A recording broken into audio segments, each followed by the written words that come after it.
Welcome back to my channel soulful health and therapy और मैं हूँ आपकी दोस्त डॉक्टर उमा त्रिवेदी महेंद्रा, जो कि हूँ एक क्लिनिकल काउंसलिंग साइकोलॉजिस्ट, एक emotional and resilience coach, emotional freedom coach, certified pranic healer and certified spiritual counsellor in all a wellness trainer specially for women.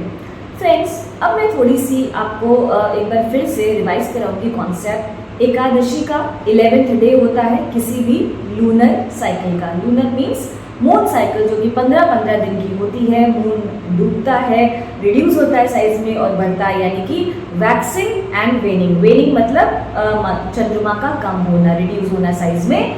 उसके बाद आती है अमावस्या, न्यू मून, और वैक्सिंग का मतलब जब मून बढ़ता है, राइट। तो 11th डे जो होता है ये हर 15 डे की साइकिल का वो होती है हमारी एकादशी। तो इस तरह से महीने में पड़ती है 2 एकादशी, तो साल में हो गई 24 एकादशी। तो अगर आप रिलीजियस कंटेंट को देखेंगे या किसी एस्ट्रोलॉजर से बात भी करेंगे तो आपको बताया जाएगा कि हर एक एकादशी का अपना एक वैल्यू होता है, राइट। उसकी अपनी एक इम्पोर्टेंस होती है।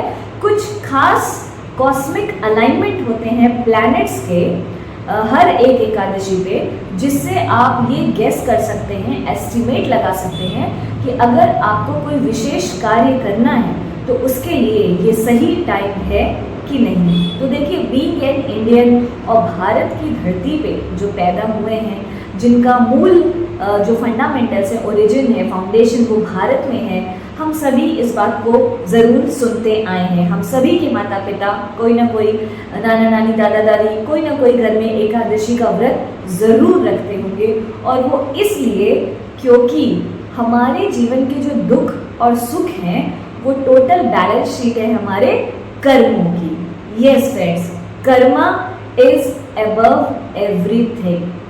आपकी कार्मिक साइकिल जैसे जैसे एक्टिवेट होती है वैसे वैसे आपको उसका रिजल्ट मिलता है, और यही पैटर्न होता है आपको कब दुख होगा, कब सुख होगा, यानी कि अकम्पलिशमेंट्स कब होंगे, अचीवमेंट्स कब होंगे, प्रमोशन कब होंगे, प्रोग्रेस कब होगी, ग्रोथ कब होगी, सक्सेस कब मिलेगी, पैसा कब मिलेगा, घर कब मिलेगा।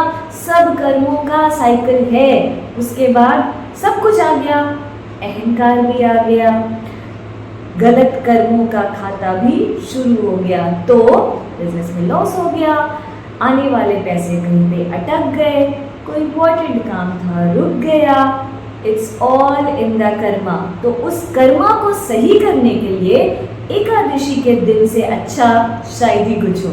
तो ऐसे में हमारी जो यूनिवर्स है या फिर कॉस्मोस है, पूरा ब्रह्मांड की बात कर ले, ऐसे में हमें समय का पता होना बहुत ज़रूरी है। It's very important for us to know how is the time.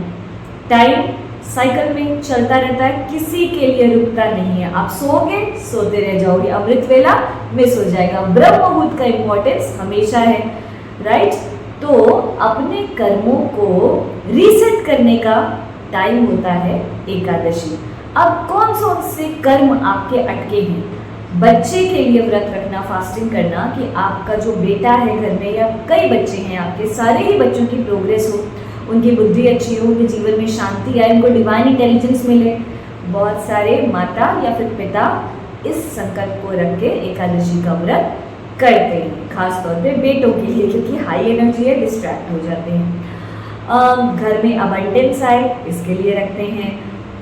परिवार में सुख रहे, शांति रहे, जॉब में ग्रोथ मिले, सक्सेस मिले, पैसा लगातार आता रहे और जीवन में सुख शांति, सबका स्वास्थ्य अच्छा बना रहे।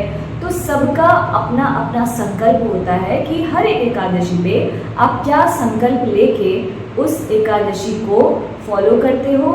रिचुअल के लिए आप फास्टिंग करते हो। देखिए फ्रेंड्स, फास्टिंग हमारे कल्चर में, स्पेशली इंडियन कल्चर में ज़रूरी है, बताया गया है। क्यों?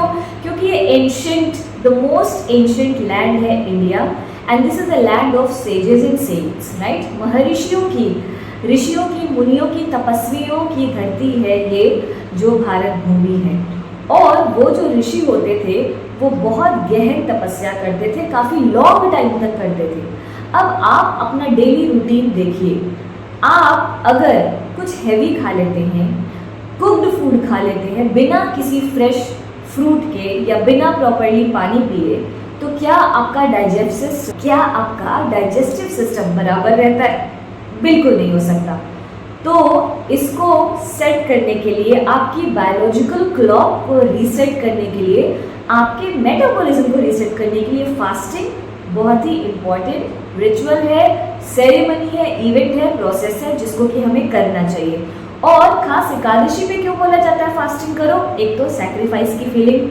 अब मान लीजिए आपने ग्रेन्स का सैक्रिफाइस किया, ग्रेन्स में हाई एनर्जी होती है, ग्रेन्स का सैक्रिफाइस किया, उसको आप सप्लीमेंट कीजिए कुछ फ्रेश फ्रूट्स के साथ। ओवर नहीं खाना है, खाने के ऊपर ज़्यादा ध्यान मत दीजिए। और अगर आप नहीं रह पाते हैं खाने के बिना तो प्लीज़ पहले लिक्विड डाइट्स लीजिए, कोकोनट वाटर है, नींबू पानी है, उसके बाद आप फ्रूट्स लीजिए जो भी सीजनल आपको मिल जाए। कोशिश करिए कि सिट्रस फ्रूट्स जो भी उस मौसम में अवेलेबल हो, जैसे भी मानसून का टाइम है, प्लम्स आ रहे हैं तो प्लम्स खाइए।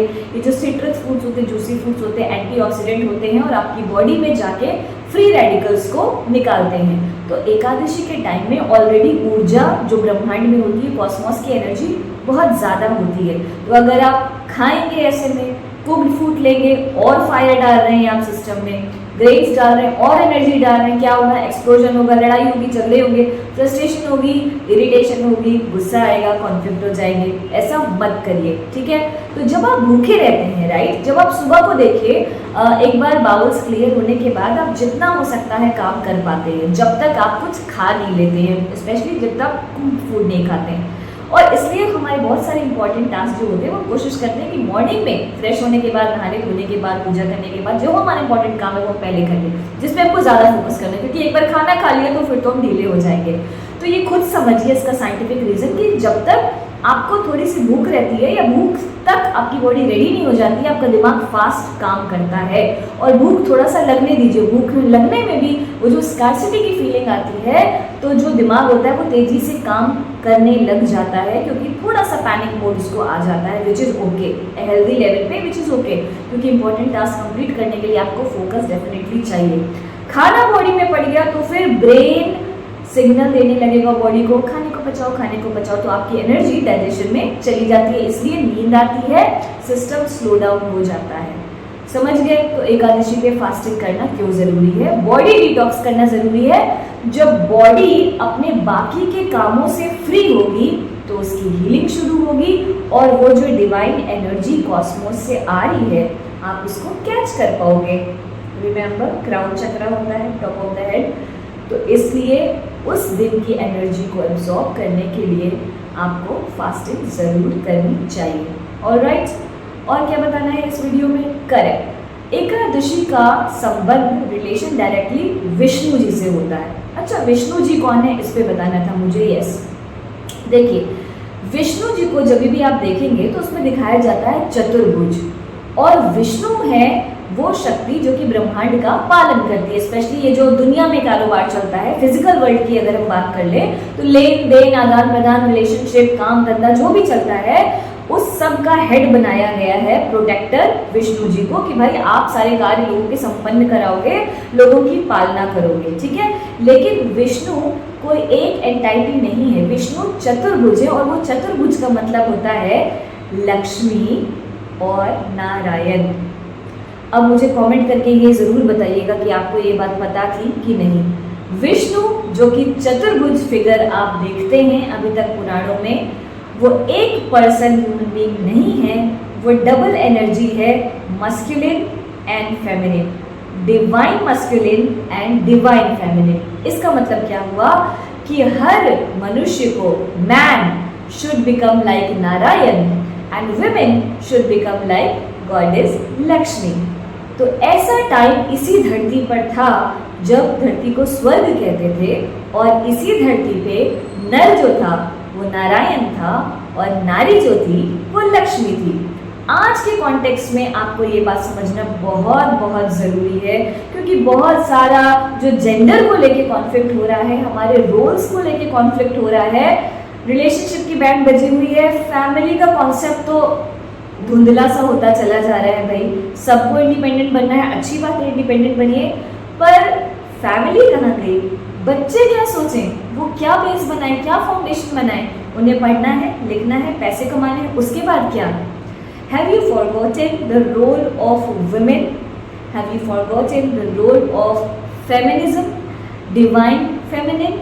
मैं ये बात भाइयों से भी कह रही हूँ और अपनी बहनों से भी कह रही हूँ। प्लीज़ जाइए और थोड़ा सा स्पिरिचुअल नॉलेज लीजिए, एंशिएंट नॉलेज को जानिए और समझिए, क्योंकि इस सृष्टि को कंटिन्यू करने के लिए ये दोनों ही एनर्जी का डिवाइन फॉर्म में रहना, प्योरेस्ट फॉर्म में रहना, पायस फॉर्म में रहना और अपने रोल्स एंड रिस्पॉन्सिबिलिटीज़ को बराबरी से समझ के, सूझबूझ के साथ, कोलैबोरेशन के साथ, टीम वर्क के साथ चलाना बहुत ज़रूरी है, तभी ये सृष्टि रह पाएगी, नहीं तो विनाश तो सामने ही खड़ा है।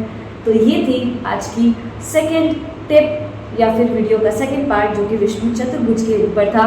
याद रखिएगा, divine feminine and divine masculine, that is the trend. Follow करिए, अपने परिवार को बचाइए, अपने समाज को बचाइए। चैनल को सब्सक्राइब कर लीजिए, शेयर कर लीजिए, लाइक कर लीजिए, थोड़ा कमेंट दे दीजिएगा क्या देखना है। स्पिरिचुअलिटी, इसके आगे आएगा मेंटल हेल्थ, इमोशनल फ्रीडम और बहुत सारा काउंसलिंग। मिलती हूँ जल्दी आपसे अगले वीडियो में, तब तक के लिए गॉड ब्लेस यू।